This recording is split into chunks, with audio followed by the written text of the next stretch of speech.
Hi, I'm Bill Kadereit, President of the National Retiree Legislative Network, the NRLN, and the American Retiree Education Foundation, the AREF.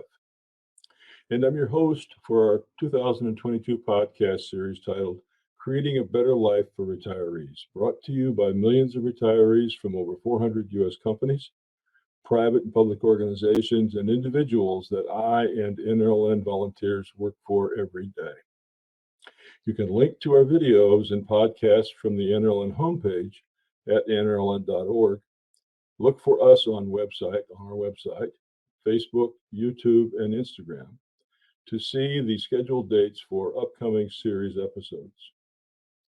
You'll learn current facts and hear from guest speakers about the political power plays to end Medicare by 2030, and learn how many in Congress want to strip Social Security eligibility and benefits. Learn the latest about pension reform and hear more about lowering prescription drug prices, as well as other topics affecting all seniors over age 50. Send us emails at contact@nrln.org or phone us at 866-360-7197 to ask us questions, offer comments, suggest topics of interest that you want us to talk about on future episodes. So I hope you'll find today's episode informative and useful. Thank you very much for your time and enjoy the episode. Welcome. I'm Bill Kadereit, your NRLN podcast host. The subject of this podcast series 2, episode 3 for 2022 is Congress must take action to reduce the price of prescription drugs. My guest is Ed Beltram, the NRLN and AREF VP of Communications. Ed researched and wrote the NRLN's white paper on prescription drugs. Ed, most Americans hear that they're paying the highest prices for their prescription drugs than anywhere in the world. But do we have facts, actual published comparisons with other countries on how much more is actually spent in America? And what are some of these details? And how about those high prices, and how are they impacting retirees in our country? If you bring up the World Economic Forum chart, this chart shows that 64 million Americans on Medicare are caught in a terrible perfect storm of prescription drug price gouging.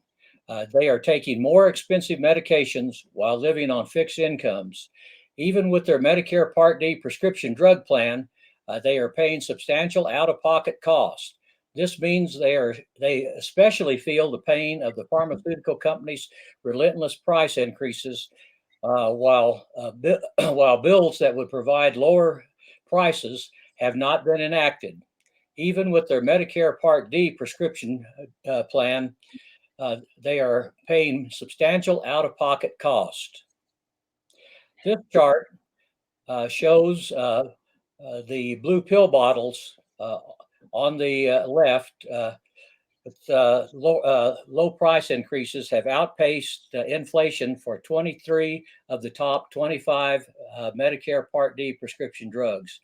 The orange pill bottles on the right show that the price increases have outpaced inflation for 16 of the top 25 Part B prescription drugs administered in clinics and hospitals. But Ed, I know the prices are higher, but retirees on Social Security received a 5.9% cost of living adjustment, or COLA, increase beginning in January of this year. Doesn't this help retirees pay for the medicines? The 65 million seniors and people with disabilities who receive Social Security have been especially harmed by the high cost of prescription drugs. Since 1992, the growth of out-of-pocket healthcare costs, including prescription drugs, has outstripped Social Security cost of living adjustments by more than 1/3. Yeah, that's a significant chunk of your income. But have any Americans who take prescription drugs know that drug prices are going up? But How about any information we may have as to exactly how much they've gone up and maybe a little bit about why? Drug price spending per capita leveled off from 2007 to 2013, but have increased by 33%, or over $1,000 a year since 2014. The pharmaceutical industry began in January of 2022, as it has in other years, by raising prices on prescription drugs. Drug manufacturers raised wholesale prices by a median of 4.9%, or more than on more than 450 prescription medications. Additional price increases are expected later this year. The blue line is a retail prescription drug spending. The black line is inflation adjusted retail prices. While this chart is to 2015, the lines would continue to rise to 2022.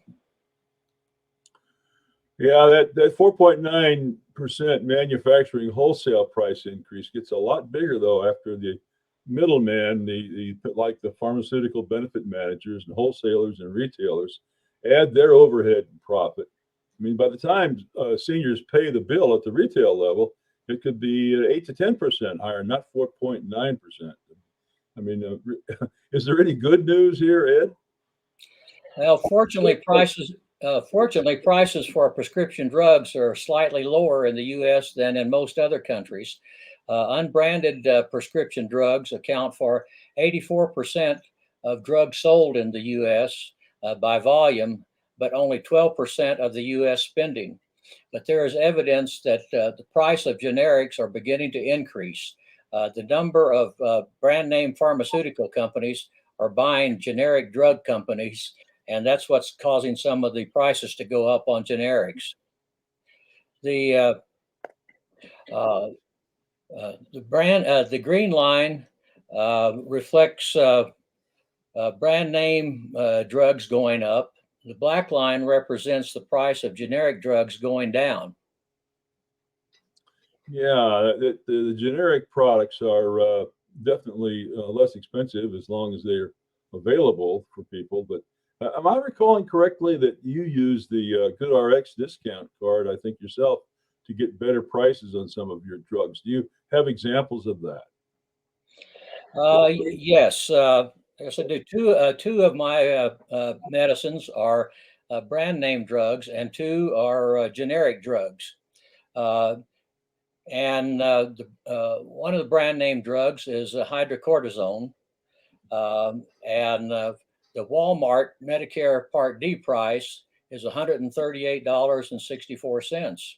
But I'm currently getting it with my RX discount card for $11.09. My other brand name drug, allopurinol, would cost under Medicare Part D from Walmart $12, but with my discount card, I get it for $6.29. Now, my generic drug, ibranpronate, sodium, would cost me $115.05 on my Medicare Part D plan from Walmart, but I'm currently getting it with my discount card for $22.02.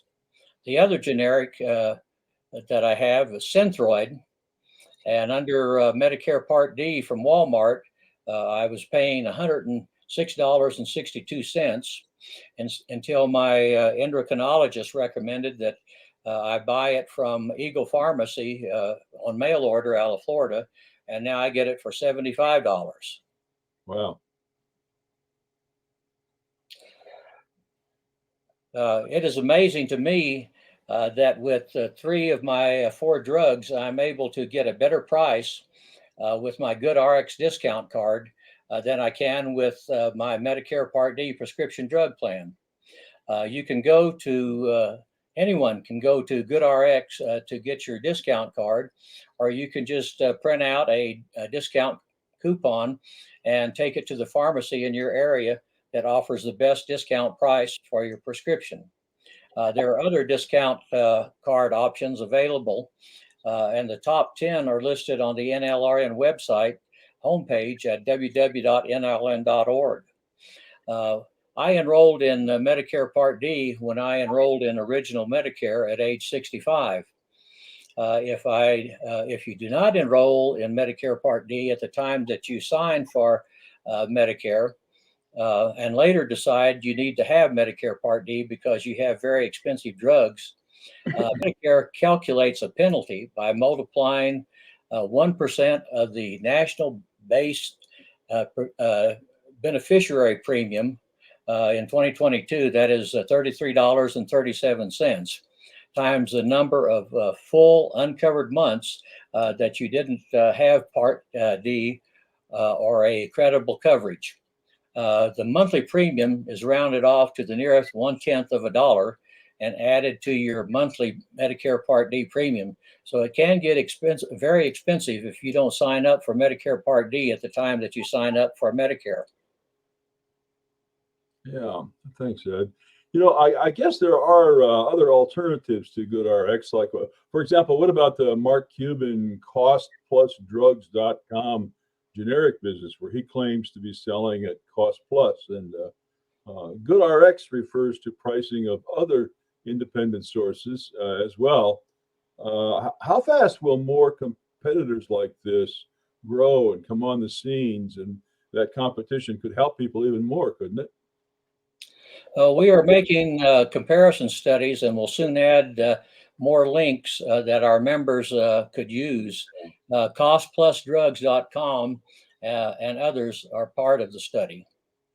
Yeah, that's going to be a worthwhile study, and maybe we'll be able to get information to our members in a few weeks after the study is completed. We can review how Medicare Advantage Part D drug insurance companies and their price benefit managers and the retail channel work together, compared with the original Medicare prescription drug plan market, where you buy your own plan. And also, maybe we can invite one of the direct-to-consumer company executives to be a guest in our podcast as a subject matter expert. But for now, Ed, tell us about the focus of the NRLN's lobbying. I mean, we're working hard trying to reduce the price of prescription drugs, I know, across the country, and we've had a number of action alerts. Can you review some of that for us so our members get an idea of what we're involved with in terms of lobbying Congress? The NRLN continues to base its lobbying to reduce prescription drug prices on: one, remove the prohibition on Medicare negotiating prescription drug prices. It should be replaced with a competitive bidding mandate to be applied whenever 2 or more FDA-approved generic drugs, or 2 or more brand name drugs, or a generic and brand name drugs, upon patent expiration, treat the same medical condition. Number 2 in our lobbying efforts is to end pay for delay and other brand name drug tactics that keep generic drugs off the market. And 3, allow individuals to import prescription drugs manufactured at FDA inspected facilities to form from licensed Canadian sellers, and import drugs from other companies that meet FDA safety standards. Yeah, and I'm familiar with those 3, but is Congress doing anything to reduce the price of prescription drugs? Members of Congress are constantly wrangling over the need to reduce prescription drug prices, but they never enact legislation to accomplish it. This is why the subtitle of the NLRN's white paper on prescription drugs is titled "Talk is Cheap, Drugs Are Not." The first photo shows House Speaker Nancy Pelosi speaking about the need to lower drug cost. The other photo is Michigan Senator Gary Peters speaking on the Senate floor about cutting the cost of prescription drugs. for his Michigan constituents. The House passed the Eli E. Cummings Lower Drug Cost Act during the 116th Congress on December 12th of 2019. The bill's title honors Representative Cummings, who died on October 17th, 2019. The NRLN supported passage of the bill. Two key features of the bill were capping Medicare recipients out-of-pocket cost for medicines to $2,000 a year. That would help many retirees. And Medicare would be authorized to negotiate prices for 250 commonly used medications. The NRLN hoped that the Senate would pass the bill to reduce the price of prescription drugs, and the Senate and the House bills would go to a conference committee that would produce a bill that both chambers would pass and would be signed by the president. The Senate never passed its own comprehensive drug bill, nor did it vote on H.R. 3 passed by the House. Yeah. What I hear you saying is that the drug lobbyists won again. I mean, they've apply an awful lot of pressure and make a lot of campaign contributions to our members of Congress. Congress kicked the can down the road again, and that's what happened in previous sessions of Congress. What's the story in the current 117th Congress? What's going on today? The NRLN sent a letter on October 3, 2022 to Frank Pallone, chairman of the House Energy and Commerce Committee, who had introduced H.R. 3 in the previous session of Congress. The letter requested that he reintroduce the Eli E. Cummings Lower Drug Cost Act. The bill was reintroduced again as H.R. 3 by Chairman Pallone on April 22nd, 2021. And that's still part of the current 117th Congress. Rather than calling H.R. 3 up for a vote again in the current Congress, the House Democratic leaders decided to insert key elements of the bill into H.R. 5376, known as the Build Back Better Act. And that's the centerpiece of President Joe Biden's domestic legislative agenda. Legislative language in H.R. 5376 would allow Medicare to negotiate directly with pharmaceutical manufacturers to lower the price of a limited class of as many as 10 expensive drugs to be chosen later, including medicines for cancer patients starting in 2025 and increasing to 20 drugs later on. That would break the prohibition on such negotiations, since Medicare added Part D drug benefits 15 years ago. The bill also would limit $2,000 a year as the out-of-pocket amount paid by Medicare participants. And for people on Medicare, insulin cost would cost no more than $35 a month. The House passed a bill on March 30th of this year to limit the cost of insulin to $30 a month. To become law, though, the Senate still needs to pass the bill, and the president would need to sign it to get the insulin cost down to $35 a month. The prescription drug section of the Build Back Better Act was far more modest than H.R. 3, which would have allowed negotiations for the price of up to 250 drugs. Speaker Pelosi acknowledged that the negotiating power included in the Build Back Better legislation is, quote, not as robust as I would like, close quote. But she said, nevertheless, it would be historic. The Build Back Better Act was passed by the House on November 19, 2021, and sent to the Senate. This chart from the Congressional Budget Office shows that the Build Back Better Act passed by the House, there would be a savings to the federal government that would be in Medicare, Medicaid, etc., on prescription drugs of $303 billion over 10 years. You know, you talk about the one of our sayings is talk is cheap, prescription drugs are not. Talk is really cheap here. I mean, how in the world is using just 10 expensive drugs that are going to be chosen later that include cancer patient medicines and increasing to just 20 of them from 10 way out in 2025. I mean, it's not, is that building back better? I mean, it sounds like holding back. It sounds like they're kicking the can down the road again. So, I mean, what happened when the Building Back Better Act reached the Senate? And where are we at today with that bill? Well, in the evenly divided Senate, the Build Back Better bill bogged down over the cost of the 1.75 trillion cost of the legislation. On December 16th, President Biden acknowledged that negotiations over his Build Back Better Act would drag on into 2022. Senate Majority Leader Chuck Schumer has pledged to bring back the bill to a vote on the Senate floor. However, Senate Majority Leader Mitch McConnell said of the Build Back Better bill, quote, it will never become law, close quote. So the politics on this continues.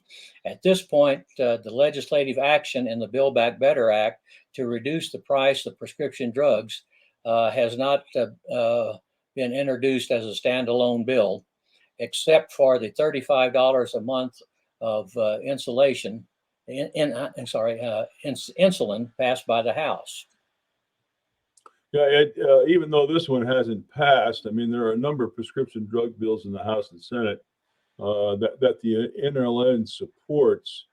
Maybe you can tell everybody about them as alternatives. There are currently 16 prescription bills in the House and Senate that the NRLN is supporting. The most comprehensive bill to reduce the price of prescription drugs, as I've mentioned before, is H.R. 3, the Elisha E. Cummings Lower Drug Cost Act now. Current law bars Medicare from negotiating drug prices. This is known as the non-interference clause in the Medicare Modernization Act of 2003, which stipulates that the HHS Secretary, quote, may not interfere in the negotiations between drug manufacturers and pharmacies and may not require a particular formulary or institute a price structure for the reimbursement of covered Part D drugs, close quote. The provision means that the government can have no role in negotiating or setting drug prices in Medicare Part D. Passing H.R. 3 would eliminate the non-interference clause. The NRLN advocates that H.R. 3 would be made stronger by changing negotiating drug prices to competitive bidding as a mandate for drug prices. We have given the competitive bidding model used in U.S. businesses to several members of Congress. H.R. 2017, Medicare Prescription Drug Price Negotiation Act of 2021, and the companion bill, S.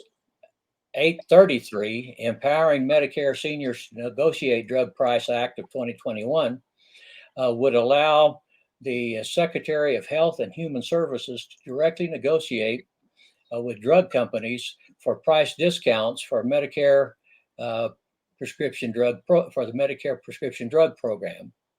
Eliminating the non-interference clause would expressly ban Medicare from negotiating for better prices. H.R. 832 and S. 259, Safe and Affordable Drugs from Canada Act of 2021, would require the Food and Drug Administration, the FDA, to set regulations within 180 days of enactment, permitting Americans to import prescription drugs from licensed Canadian pharmacies. The bill stipulates there must be a valid prescription issued by U.S. physicians for drugs for personal use and be not greater than a 90-day supply. HR 153, Protecting Consumers' Access to Generic Drugs Act of 2021, would prohibit the practice of pay for delay, in which brand name companies compensate generic drug makers to delay the entry of generic drugs into the market. This practice leads to decreased competition and increased drug prices for Americans. Yeah, that's a lot of bills, and I'm sure everyone watching is wondering how many we can follow at one time. But if you'd like to see more about these, go to our website, and you'll be able to collect all that information you need in more detail. But just a passage of a few of these bills would address the NRLN's objectives to reduce the price of prescription drugs by negotiating or competitive bidding on prescription drugs, importation of safe, lower-cost drugs from Canada, and preventing pay for delay. We'll continue lobbying on these and other bills that will help reduce the price of prescription drugs. But let's cut to the chase here. I mean, the drug industry managed to outfox and persuade Congress with hundreds of millions of dollars of campaign funds, which compromises our free market economy at will. Current and past administrations and Congresses are at fault for being ignorant when they agreed to create a monopolistic environment 15 years ago. They capitulated and agreed to the non-interference clause that precludes our American Medicare not-for-profit company to operate as a free market purchaser for its customers, the seniors over age 65. Today, Medicare cannot create a drug formulary, a product specification, if you will, or obtain competitive bids from suppliers, even generic drug suppliers. So Congress has the authority to strike down these anti-free market hypocritical laws right now. They can do it if they want to. All seniors over age 65 should vote for the candidate that pledges to author, co-sponsor, and vote for striking down this anti-competitive statute provision. We have an election coming up in October. Keep this in mind. I want to thank Ed for sharing his time with us today. So I appreciate Ed's research and the writing and the amount of work he puts into updating the NRLN's white paper on prescription drugs. And you can read the white paper on NRLN.org under the Legislative Action Network tab, and then select NRLN white papers. So while this has been an exhaustive review, I want to thank you very much for taking your time today, and help us if you can in the fall to get these things straightened out. Thank you very much. You know, for the NRLN to reach and influence members of Congress on these vital subjects, we need your support. So sign up at NRLN.org. Your contact information will be secure, and you will receive informative emails, but no junk mail. And most importantly, you will be able to easily send action alert messages to your senators and congressmen that you can edit or create by yourself. So send us emails if you have comments or questions to NRLN.org. Phone us at 866-8360-7197 and offer your comments. Suggest topics of interest in income security and healthcare that you would like to learn more about. So now, until next time, you stay safe out there and enjoy your life. And always remember, seniors are special. Thank you very much.